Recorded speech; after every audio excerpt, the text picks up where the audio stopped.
guys, I'm joined today by an amazing lady called Arwen, who is a CSA survivor telling her story for the first time. She is also an online advocate against child sexual abuse, and I'm very, very pleased that you have chosen to share your story for the first time with me. Arwen, would you like to introduce yourself? Tell us a little bit about where you're from, your age, your job, your background. Yep, so I'm from a little town in Merseyside just next to Liverpool. I'm 28 years old and I'm currently working as a property manager in Birkenhead. And I moved over to the Wirral a few years ago just for work and a new start, just to kind of boost up my life and have a fresh start somewhere else. Amazing. So where were you from originally? Where did you grow up? I grew up in a little town called St Helens. Not many people know about it, but it's just outside of Liverpool. I grew up with my mum and my sister mostly, and my grandparents were around a lot as well. I had a lot of family nearby, and other than what I've been through with my dad, I had a very good life growing up. My mum was absolutely amazing. Can't thank her enough for everything she did for me. She's an angel, she really is. So your dad, that was your abuser then, I take it. And what age did that start for you? So I was around 2 or 3 years old when it started. It originally started out as physical abuse. Now it would be, just like slaps and punches and things like that, or being thrown against a wall, simply because he had very bad anger issues. I would do simple things such as spill a drink like a child would do. Mm-hmm. Kids make mistakes, and he wouldn't like that. And this would be obviously when my mum wasn't around. It would be when he was home alone with myself. Now, this then eventually escalated into sexual abuse, which is obviously, it's the hardest part of everything for me. It was the hardest part of it all to kind of deal with when I got older, when I was growing up. So it was about a year after it started that it turned sexual, and that's when it got very serious. Okay, and how long was the period of time that you were being abused by him? It was a good few years. It was about 2 or 3 more years after that. Now, it did take a while for my family and the police to find out what had happened. But before he was found out that he was doing these things, he was inappropriately touching me when I was asleep. So again, it was when my mum did not know. She was in bed asleep, and he would sneak out of bed and he would sneak into my bedroom and do things such as, slipping his hand under my sheets and inappropriately touching my body. And for that to happen from your own father is absolutely, I can't even begin to describe how heartbreaking it is. I mean, you're just like paralyzed with fear, and you're thinking, I'm lying there thinking, why is he doing this to me? I'm his little girl, like he's my daddy. Like what is he doing? Like this doesn't feel right. And even as a young child, at 3 or 4 years old, I knew that wasn't right, and I knew that what he was doing was wrong, and I was very scared. And I think at first I kind of was able to push it to the back of my mind and think, it's going to stop. It won't carry on. But it did carry on, and it did eventually start to get worse. He started to make me touch him on his genitals. He would do things such as making me stroke his genitals.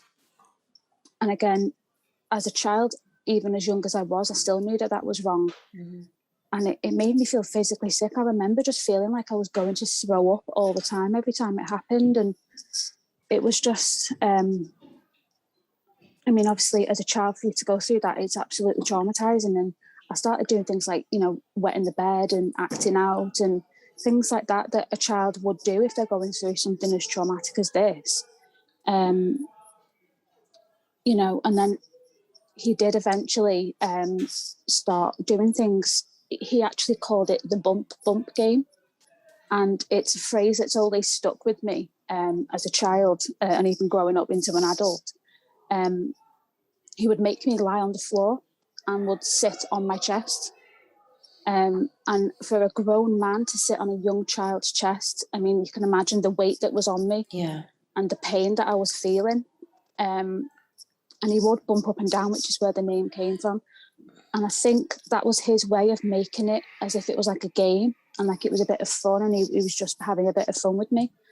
And obviously he would tell me things like, you know, you can't tell mummy, you can't tell grandma or granddad, don't tell anybody about what we do together. What we do together is private and it's between me and you. It's a secret, so be quiet. And I would think, all right, okay, that means it's normal then. So there's nothing wrong with what he's doing. We are just playing a game. We are just having a bit of fun. And it was it was his way of controlling the situation. It was his way of scaring me into staying quiet and trying to think about it as just a game and a bit of fun, which is what children like to do, don't they? They like to play games. So that's his way of controlling me. Now, this was about another year later. He actually was arrested for raping a family member of mine. Now, I'm obviously not going to say who it is, and because they have passed away, and I just want to protect their identity for my family's sake as well. But it was a very close relative, and he was arrested for raping her. She did have special needs, and she was a teenager at the time, or I should say, late teens at the time. So she was only a young adult, and she was so young in the mind. She had, learning difficulties and things like that. Yeah. So she didn't understand what was going on. She was an easy target, so to speak, for him. Exactly. That's what that's who he targets. He targets the people that are like vulnerable, late and vulnerable people. Exactly. So he actually picked her up from, I think she was at a friend's house or at a party somewhere, and he was like, I'm going to take you home to my grandparents' house.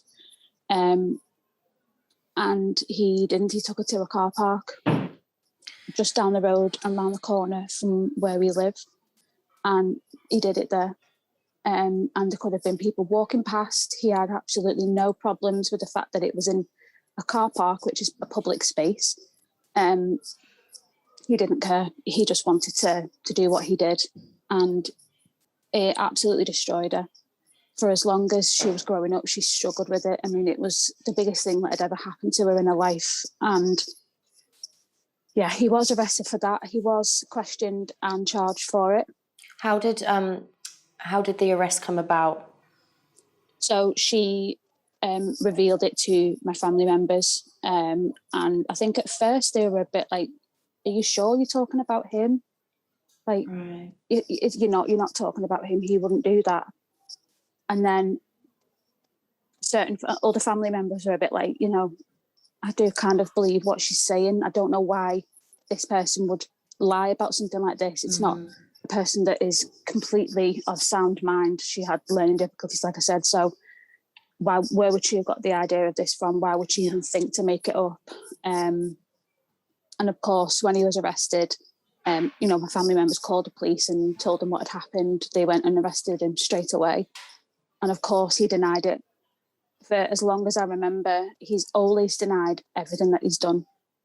He's under the impression that he's innocent, that he's done nothing wrong, and that he's the victim in all of this because he was taken away from our family, me and my younger sibling. So in his eyes, he's the victim in all of this.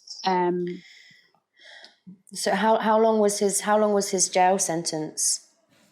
So he served time for the rape, and it was another sexual assault with somebody else who also had learning difficulties. And he was also charged for inappropriate behaviour with a minor, amongst other things. He had 10 to 13 actual charges when he went to court.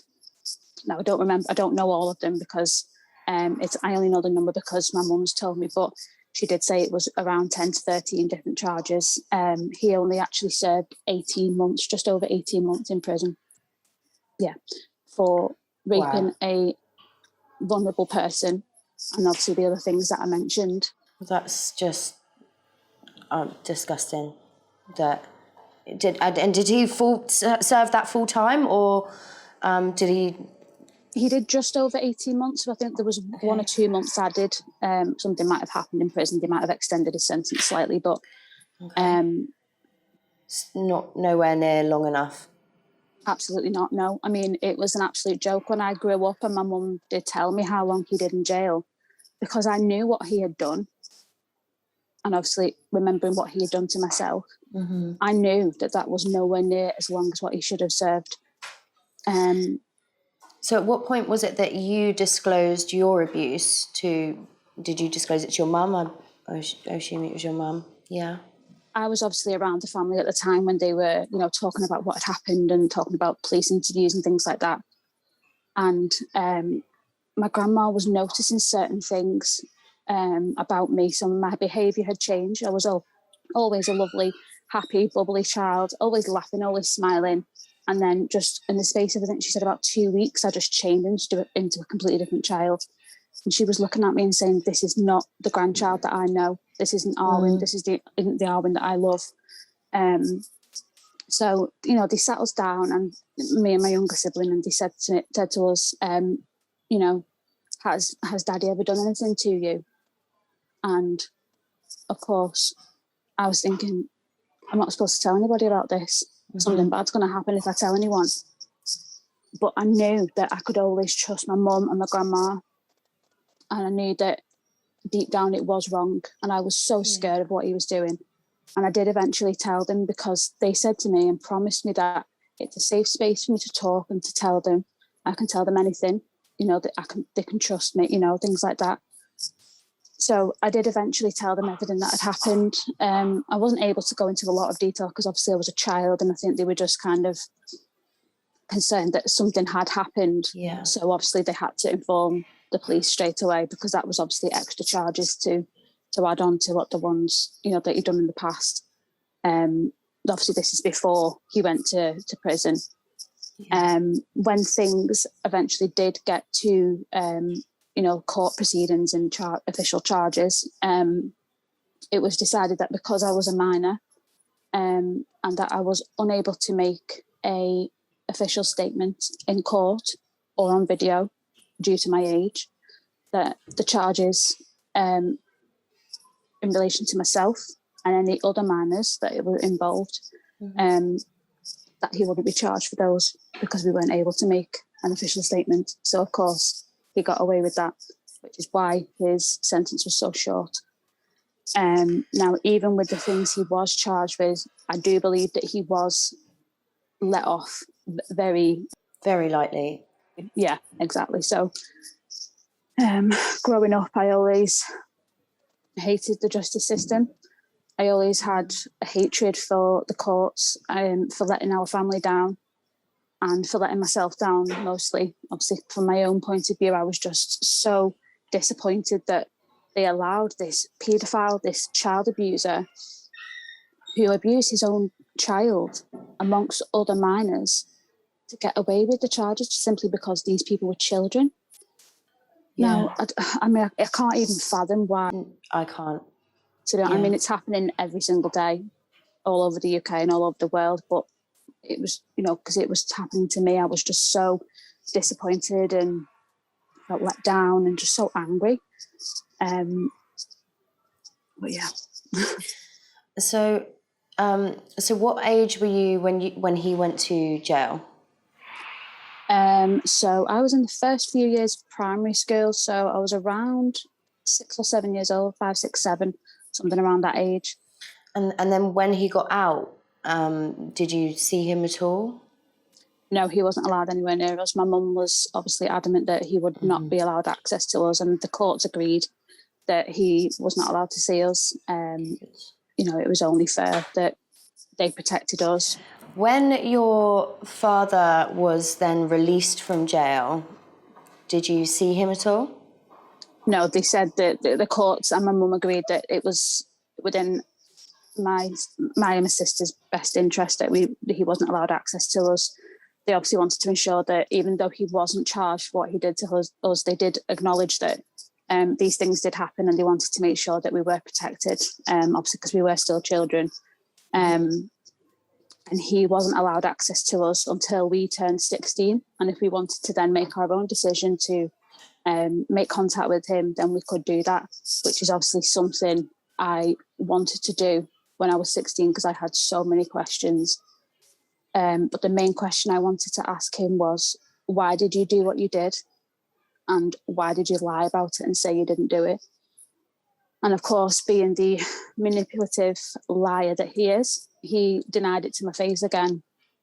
I got in contact with him through a cousin on Facebook that I'd managed to find them because obviously I knew their names. So I didn't grow up knowing them, but I knew their names through my mum and everybody telling me. So I found them on Facebook, got to know them a bit, then decided that I wanted to ask them to pass on my email to obviously be able to contact him. And if he wanted to, he could contact me first via email to initiate contact and obviously get to know each other and arrange to meet up to have a conversation, which I told him all along that I wanted to do. And he obviously happily agreed to this, obviously, I think, because he was thinking that he's not been able to know me since he last saw me before he went to prison. So, of course, he wanted to... And that had been like a good 10 years at that point. Yeah, so, I was 16 years old. It was only a few weeks after my 16th birthday that I actually met up with him. Where did you meet? Where did you go to meet him? A cafe, so it was a public place. My mum was outside the window in the car park, so she could see us the whole time. And she said, at any point, if you change your mind or you don't feel safe and you want to leave, just get up and walk away. And I'm in the car waiting for you. So I knew she was there all along waiting for me. And I knew I was safe because I was in a public place and there was people around me. So, and of course, I asked those questions that I've had in my heart and in my head for over 10 years. And of course, he would say things like, I don't know what you're talking about. Those things didn't happen. I'm sure that it's your grandma or your mum or, other family members that have put these things into your head. I didn't do these things to you. They're lying to you. So, of course, he's trying to flip it back on them. Yeah, and gaslighting you. Yeah. Exactly. So it's that manipulation. It's the control.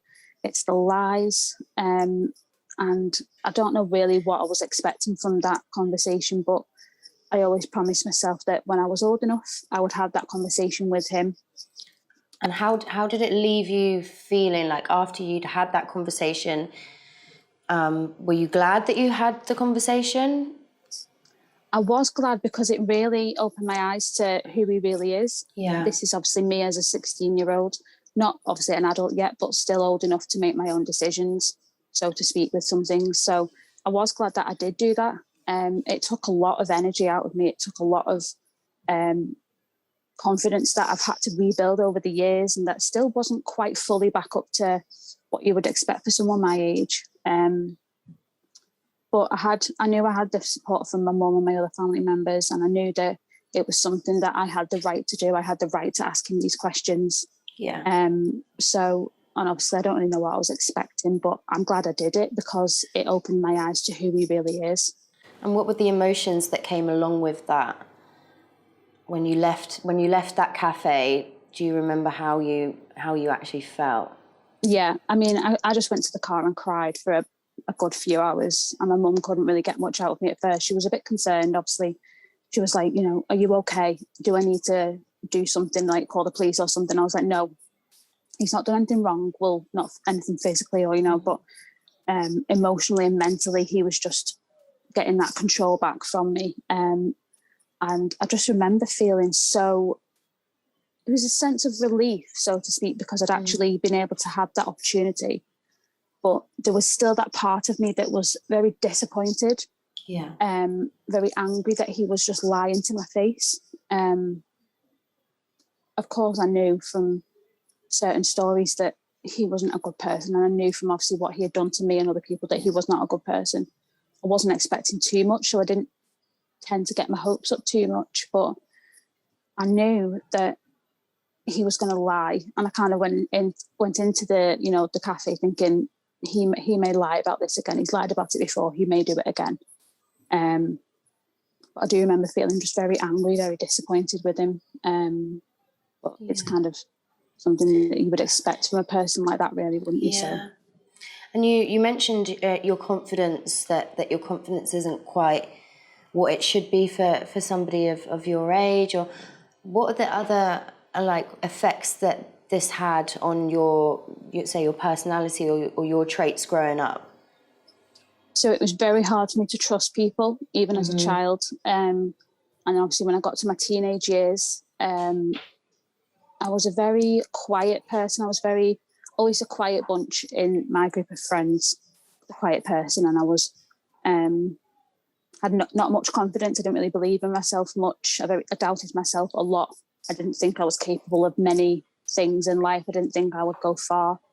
And my mum and my family would always tell me that you can do whatever you put your mind to. And I never really believed that. I would think, well, no, I'm not worth much because he did this to me as a child. I was abused. So if that's true, then why would that have happened? And, you know, those doubts and the mistrust in so many people that I knew had done everything to protect me. But I still had those trust issues, even with friends. And, you know, when obviously when you're a teenager, you start to get to know the opposite sex. So I wouldn't trust boys very easily, even as a young adult. And until recently, when I actually met my boyfriend of just over a year, about a year and a half, I had no trust in me. I wasn't able to believe that these people would protect me. And I was hurt quite a lot. And I think that's because I would go for the wrong guys. I don't really know why, but maybe that's just like the lack of confidence, the lack of self-esteem, and thinking that I wasn't worth much. So I would allow these men to treat me badly. And obviously I met my current boyfriend, and Sean is amazing. He's just the absolute best thing that's ever happened to me in my life. And I genuinely don't know where I would be without him. I would have probably given up a long time ago. He came when I was least expecting it, and he has done so much for me in 18 months, and he's an absolute angel. He really is. Oh, I love that for you. So the cafe meeting, was that the last time you saw your father? No, he did have another few opportunities after that to, again, answer those questions, be honest with me. And he kind of wanted to know about what life was like when I was growing up and what kind of things I'd done. And we would talk about like the fact that I used to be a dancer and I would go different places to perform, things like that, and how school and college was like. And at the time I was in college, obviously, because I was 16. So I was going from high school to college. So we would sometimes meet up in cafes, public places, to have those conversations again. But he was very manipulative. He would always change the subject from whatever I was trying to talk about to something he would want to talk about to control the conversation. And then when my family member that he actually did rape passed away in 2018, that was when I decided that I didn't want any contact with him anymore, because I blamed him for their death. They died by suicide. And when we were cleaning out their house, we found things for rape counselling in their house. So I genuinely believe that they took their own life because they could not cope with what had happened to them. And just the thought of it breaks my heart, and I can't think about it too much because it's too much. But I do fully believe that they killed themselves because of him. And so at that point, that was just final straw for you. That was it. I was just like, no, that's it. When he found out through other family members on his side of the family that they had died and what had happened, of course, he's texting me, I'm so sorry for your loss and I hope you're okay and I wish I could be there for you. And I'm thinking, why are you even texting me?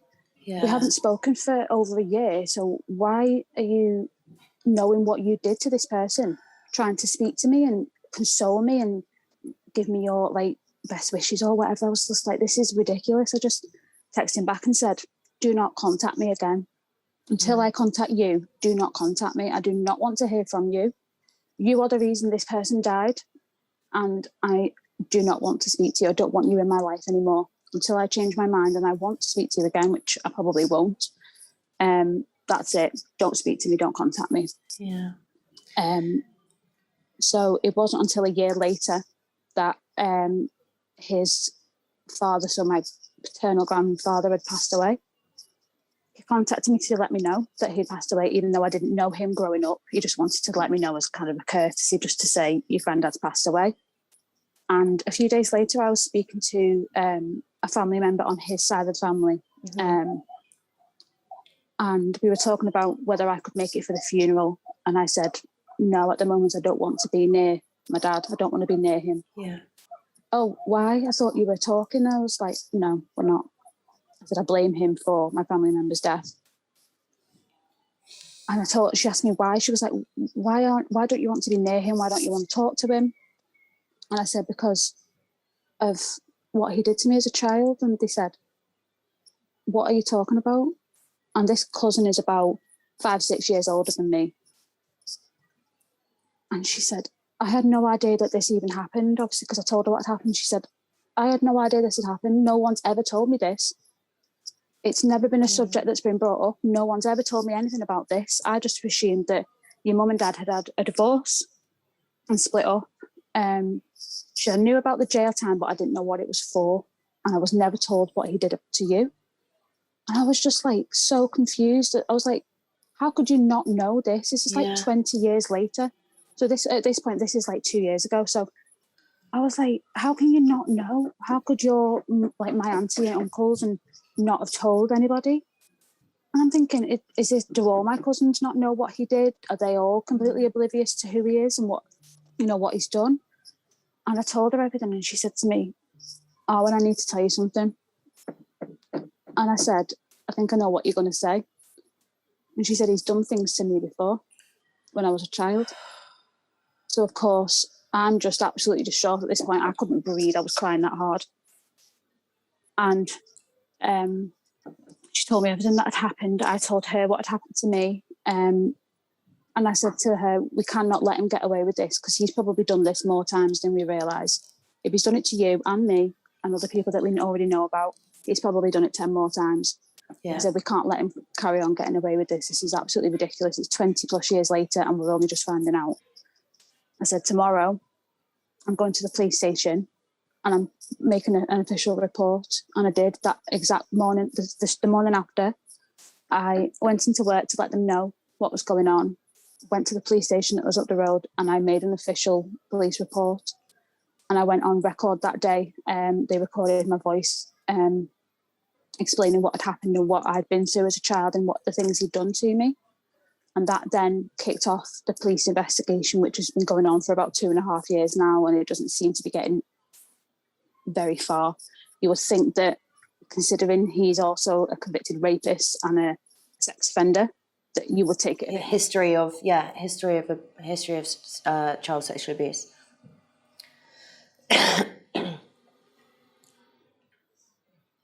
Is the investigation still ongoing now? 2 years later. 2 years later. So only recently, my cousin's come forward to tell her story and to let the police know what had happened to her. So that then strengthens my case, because that means that the two cases can be put together, because obviously they're about the same person. So she's absolutely amazing for what she did. And I know how hard it is for her to have come forward, especially after so long of not telling many people. But it does mean that the case is stronger against him.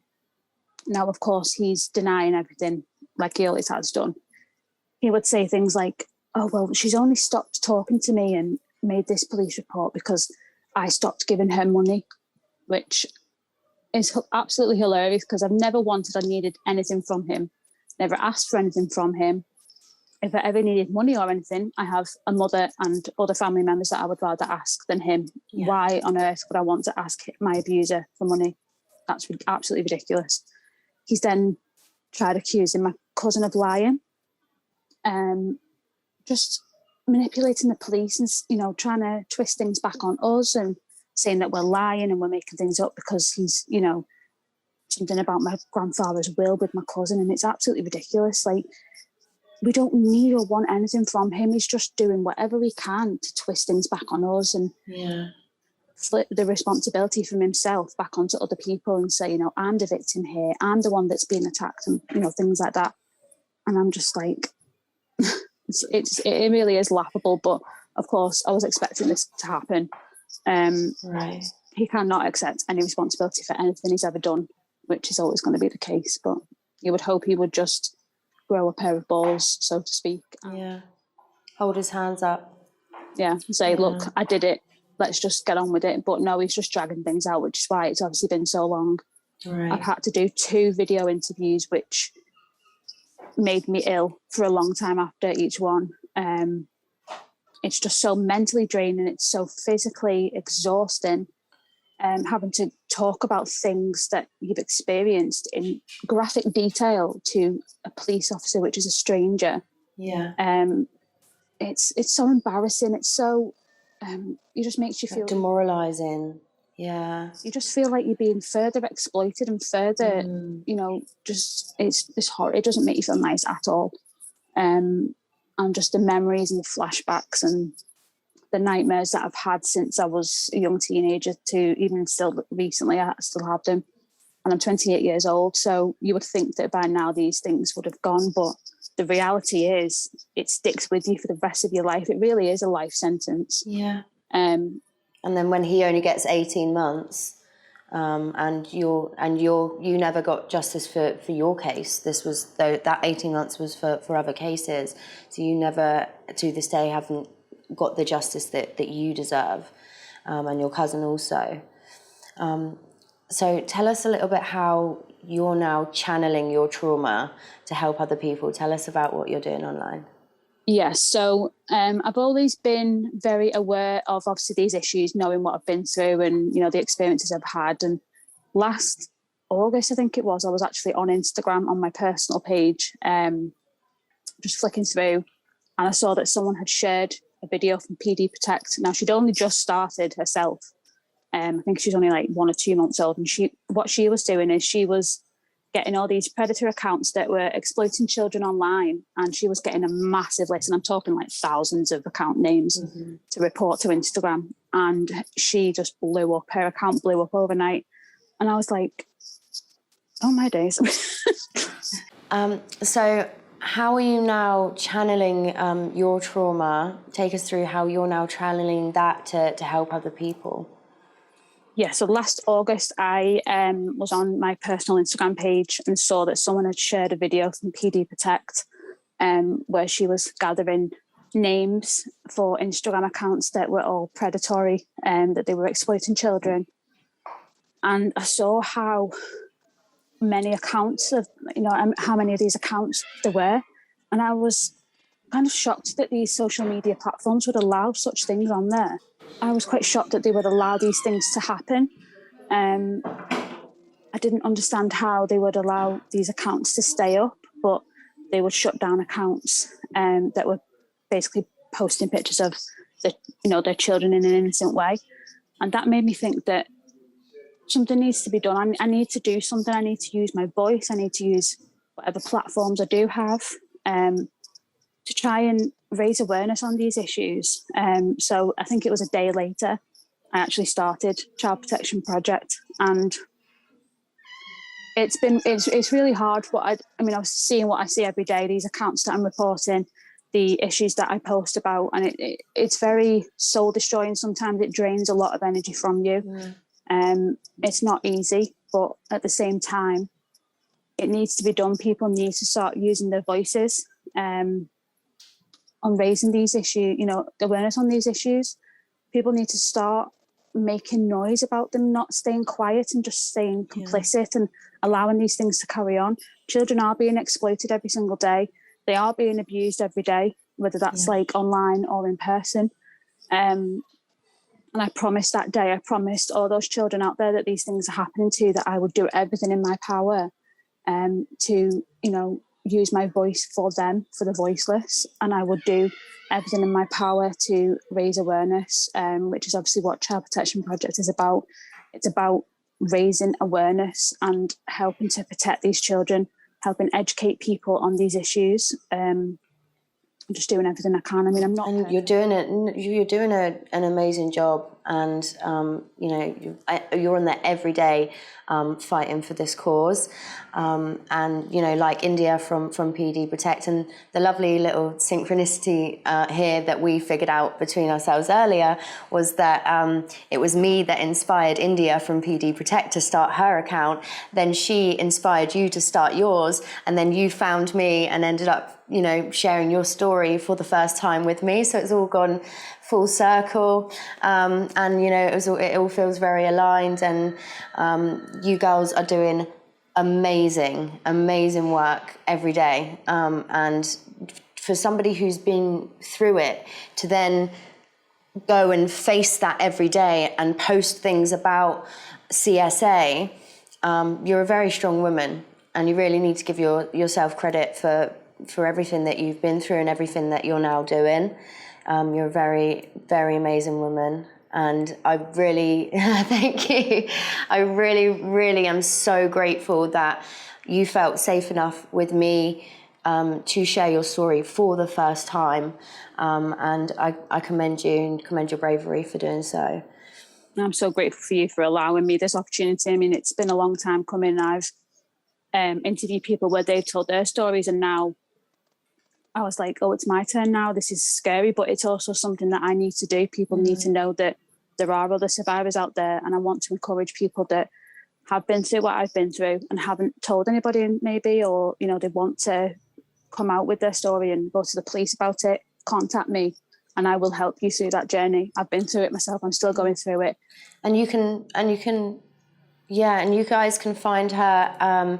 Her Instagram handle is at Child Protection Project. It's got a little black logo. Official at the end of that. So Child Protection Project Official.